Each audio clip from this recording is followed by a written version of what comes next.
अगली चिट्ठी है रिंकू पंडित की। ताओ माओ और चाओ यानी ताऊ सरदार और खांचा को प्रणाम। समस्त बौद्धिकता में मदमस्त मौजाकुल तीन तालियों को जय हो। कथा को अतिशीघ्र विस्तार देते हुए रिंकू पंडित उवाच। कश्मीर में कार्यरत मुझे पत्र और निमंत्रण के रूप में मार्च में होली के अगले ही दिन प्रस्तावित मंझली, अपने 5 भाई बहनों में बीच की कन्या थी, के विवाह का शुभ समाचार प्राप्त हुआ। मंझली जो कि मेरे दूर के रिश्तेदार की कन्या है। मैं यहाँ पर लंबे एकाकी और सर्द जीवन से व्यथित था, अतः पंडित जी को अब अवकाश की आवश्यकता थी। अतः होली के पर्व और ब्याह के कार्यक्रम के आकर्षण से प्रेरित होकर के उसी दिन 10 दिन के अवकाश का आवेदन दिया गया, जो दोपहर में स्वीकार कर लिया गया। उसके बाद मुफ्त रेलवे वारंट प्राप्त करके श्रीनगर से जम्मू भेजा गया। रेलवे आरक्षण की सुविधा वही थी। उसके बाद पत्र द्वारा मंझली तथा अपने घर सूचना दे के घर जाने की तैयारी शुरू हुई, जिसका मुख्य भाग डिफेंस की कैंटीन से ढेरों सामान खरीदारी होती है। मैं विवाह के 3 दिन पूर्व घर पहुंचा। पहली बार नौकरी के बाद किसी पर्व में पहुंचा था, इसलिए खुशी और आनंद सबके चेहरे पे साफ था। मेरे व्यक्तित्व में ढेरों परिवर्तन आ चुके थे। मैं अधिक गंभीर और संयमित हो गया था। अपने घर पर होली मनाई। अगले दिन भोरे भोरे ही सब परिवार मंझली के ब्याह में सम्मिलित होने मेरी माता जी, चाची जी को छोड़कर घर के सभी नर मादा और उनके शावक पहुंच गए। बारात आज शाम ही आनी थी। वहाँ पर मुझे पहले की अपेक्षा ज़्यादा सम्मान और जिम्मेदारी पूर्वक काम दिए गए।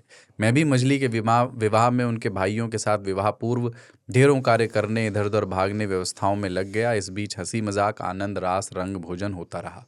जनवासा शामियाना दोनों सुसज्जित था और खाने पीने के टेबलों से बारातियों के स्वागत में तत्पर मंझली का खानदान, बंधु और रिश्तेदार एकदम चुस्त दुरुस्त मुस्तैद थे।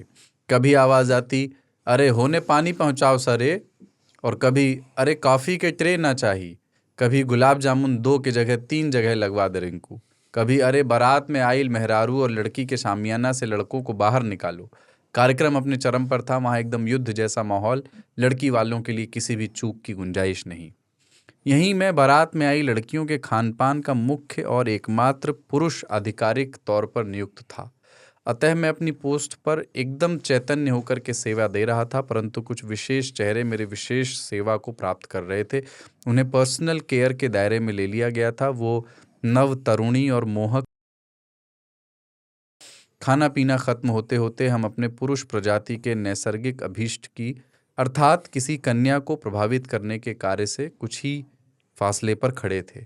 दूसरी ओर क्या घटित हो रहा था, हम एकदम अनभिज्ञ थे। मेरा अभिष्ट वही 2 कन्याएं थीं जिनमें किसी भी एक की कृपा दृष्टि के हम अभिलाषी हो चले थे। अतः विवाह के अन्य सभी कार्यों से हमने स्वतः ही त्यागपत्र दे दिया था और अब हम उनमें से एक कन्या के साथ फ़ोन नंबरों का आदान प्रदान भी कर चुके थे। इस आदान प्रदान की घटना को आज के युग में प्रेम प्रसंग के प्रारंभ का आधिकारिक ऐलान माना गया है। अतः अब दिल्ली आने पर मिलने का वादा हुआ। जो दिल्ली वासी थी, धीरे धीरे गंभीर बातें होने लगी। अब हम एक कथित एजेंडे पर अग्रसर हो गए। लमसम में कहें तो सब कुछ सामान्य था, तभी एक अदद बवाल हो गया।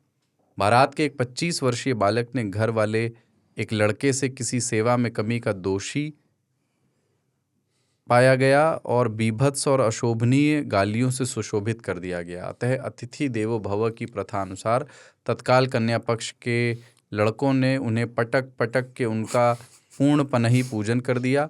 उधर जयमाल की कार्यवाही पूर्ण हो गई थी। वर वधू आसन पर सुशोभित थे, पर इस अकस्मात से हलचल बढ़ी। पनही पूजन से सम्मानित लुटा पिटा बाराती स्टेज पे आकर के वर से दारुण वृतांत को उल्हाने स्वरूप कहने लगा और कोई उचित कार्यवाही न करने पर नपुंसक लिंग की उपाधि आरक्षित कर दी, जो वर को कतई स्वीकार नहीं था। अतः दूल्हा उठ गया और पट्टे ने विवाह से इनकार कर दिया। स्थिति अब तनावपूर्ण किंतु नियंत्रण में थी। सभी मानिंद लोगों ने समझाने का उपक्रम प्रारंभ किया। वही मंझली के पिताजी ने भी, जो 6.5 फुट के व्यक्ति थे, 3.5 फुट का होकर लड़के को समझाने का प्रयास करने में लगे। पर ये क्या, दूल्हे ने मंझली के पिताजी को पहले लात और फिर गाल पर झापड़ ही मार दिया। अरे बाप रे! ये युद्ध की घोषणा थी। युद्ध प्रारंभ हुआ। रणभेरियां बज उठीं। दूल्हे को सिंहासन से पटक के लातों के नीचे लिया गया। कुटाई का कार्य प्रारंभ हुआ। पुनः मानिंदों का हस्तक्षेप। कुटाई पे अर्धविराम। बात को संभालने का प्रयास शुरू हुआ।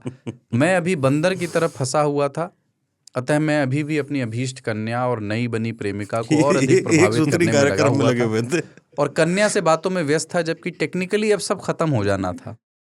मानिंदों के सामने हथियार डालने का समय तब आया जब मंझली, जो कि अभी किम कर्तव्य विमूढ़ बैठी थी, स्टेज से नीचे आई और जोर से चीखी। क्या कहा स्पष्ट नहीं। दूल्हा वहीं खड़ा था, अतः मंझली ने पिता के अपमान का बदला लिया और एक सांकेतिक झापड़ दूल्हे को जड़ दिया और विवाह से स्वतः इंकार करके घर के भीतर चली गई। बाराती विदा कर दिए गए। पंडाल शमशान सा नीरस और शांत हो गया। शवदाह सा हुआ कुछ और घर के भीतर से स्त्रियों की रुदन क्रंदन की ध्वनि आई, जो घोर अनिष्ट और अशुभ के संकेत सी थी। मंझली ने भी खुद को भंडार गृह में बंद कर लिया। दरवाजे को पीटने तोड़ने और स्त्रियों के छाती पीटने, रोने चिल्लाने की सामूहिक चीत्कार स्वरूपी आवाजें अचानक से अप्रत्याशित और कुछ भयावह सा हो गया।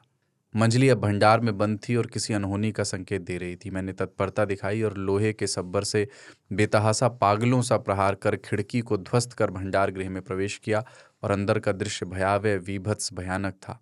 मंझली फर्श पर बैठी थी, हल्की रोशनी में किसी तैलीय चीज से भीग कर चमकदार से दिख रही थी। लाल साड़ी, सिंगार, गले में जयमाला, खुली आंखें, वो शक्ति स्वरूपा माँ काली का रुद्र स्वरूप लिए दिख रही थी। मैंने खिड़की के नीचे पांव रखा, फिसल कर गिर गया। चारों ओर रिफाइंड तेल पड़ा था। मंझली ने अपने ऊपर 2 पीपे डाल रखे थे। मैंने अपने को संभाला और बैठे बैठे घिसक कर मंझली तक पहुंचा। धीरे धीरे शांत शून्य हुई मंझली को आवाज दी, बुचिया, ए बुचिया। कोई प्रतिक्रिया नहीं हुई। मैंने उसके कंधे पकड़े, उसे हिलाया। अकस्मात वो चीखी, रो पड़ी, बोली, रिंकू, माचिस मार के फूंक दो हमको, मार दो। मैं शांत था। मैंने उसे गले से लगाया, रोया। फिर ध्यान आया बाहर लोग दरवाजे पर शोर कर रहे हैं। मैंने अपने अंदर आ जाने और मंझली के सुरक्षित होने की सूचना दी और मंझली को उठा करके बाहर लाया। बाहर खड़े लोगों को उसे सुरक्षित देख करके खुशी हुई, परंतु उसकी यह अवस्था देख करके पुनः स्त्रियों का धैर्य बिखरने लगा। रुदन क्रंदन प्रारंभ हो गया। मंझली के पिताजी एक कुर्सी पर सर झुकाए रो रहे थे। किसी पुरुष का रुदन बहुत भयावह होता है। मैं अब भी वही चुपचाप खड़ा था। मेरे कपड़े से तेल टपक रहा था। और तभी कथा में फिर से एक मानिंद और जालिम खान यानी मेरे पिताजी का आगमन हुआ। उन्होंने जोर से कहा, क्या नाटक लगा रखे हो मिश्र जी। मिश्र जी मंझली के पिता हैं। उन्होंने कहा, सब सत्यानाश हो गया। 100 गाय के बाछी के हत्या के बराबर दंड हुआ है भैया। का कहें सब विनाश हो गया। पिताजी उवाच, भाग मर्दे, मछली के बिहा आजे हुई। उठिए आप लोग, अरे एकर बिहा हमरे रिंकू से हुई और आजे हुई, यही बेरा हुई। सब कुछ अचानक बहुत तेज हो रहा था।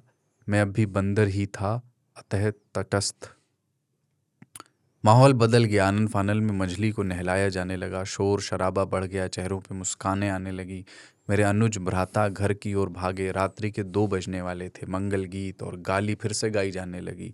टेंट की लाइट फिर जलने लगी। मेरे घर पर यह सूचना पाके चाची जी और माँ की क्या प्रतिक्रिया हो रही होगी मुझे नहीं पता, पर आधे घंटे में माँ और चाची एक बैग में अपने सारे गहने, कुछ नई साड़ियाँ और सबसे महत्वपूर्ण, चाची जी अपना सिंदूर दान लेके हाँफते हुए आ पहुंची। उनका अलग स्वागत हुआ। सम्मान में उनके पैर पकड़ लिए गए।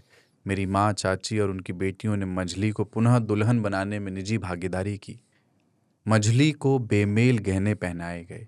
बेबी भाभी के सोने के कंगन जो उसके साइज से बड़े थे, चाची का मांग टीका, बेबी का स्वर्णहार, नई पर हल्की साधारण सी साड़ी पहनकर मंझली अब ज़्यादा खुश, जाने क्यों संतुष्ट और आश्वस्त लग रही थी।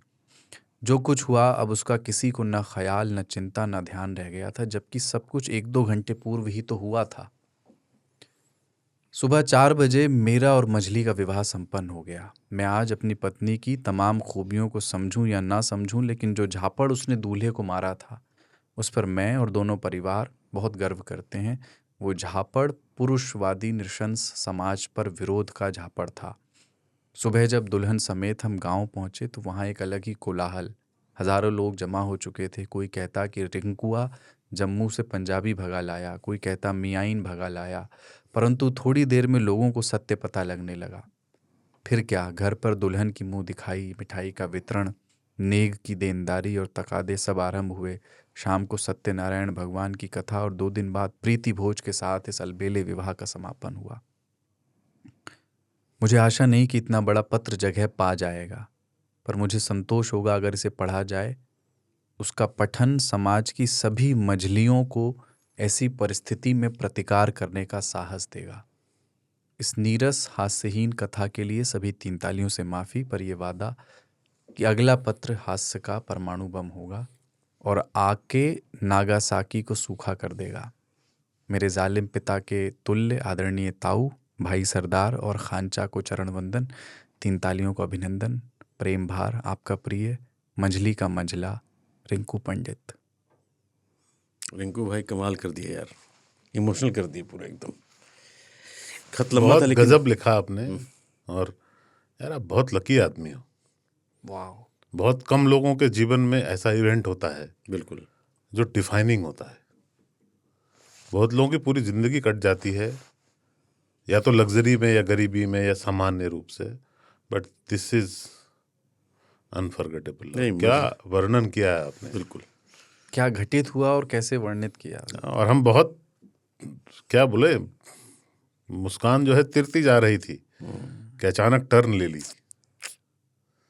और फिर गजब हुआ। आप दोनों को बहुत बहुत खुशियाँ और स्नेह। आपका दाम्पत्य जीवन जो है वो तो अच्छा ही बीतेगा।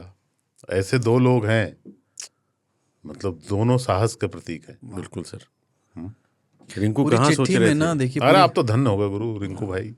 पूरी चिट्ठी में हर जगह मंझली मंझली शब्द का प्रयोग है विवाह के बाद। लेकिन जब हम दुल्हन के साथ घर आए, अब मजली नहीं थी, वो दुल्हन हो चुकी थी और मजली मजला दोनों हो गए। बहुत बढ़िया, बहुत रिंकू भाई मज़ा आ गया। बहुत और खूबसूरत है यार। इस तरह से आपसे मुलाकात हुई, मतलब ऐसा लगे मिल लिए है ना। नहीं, नहीं, बहुत हमको परमाणु बम का इंतजार रहेगा। हाँ, वो रहेगा। लेकिन ये जो है ना, ये भी उससे कम नहीं था। कम नहीं था बॉस।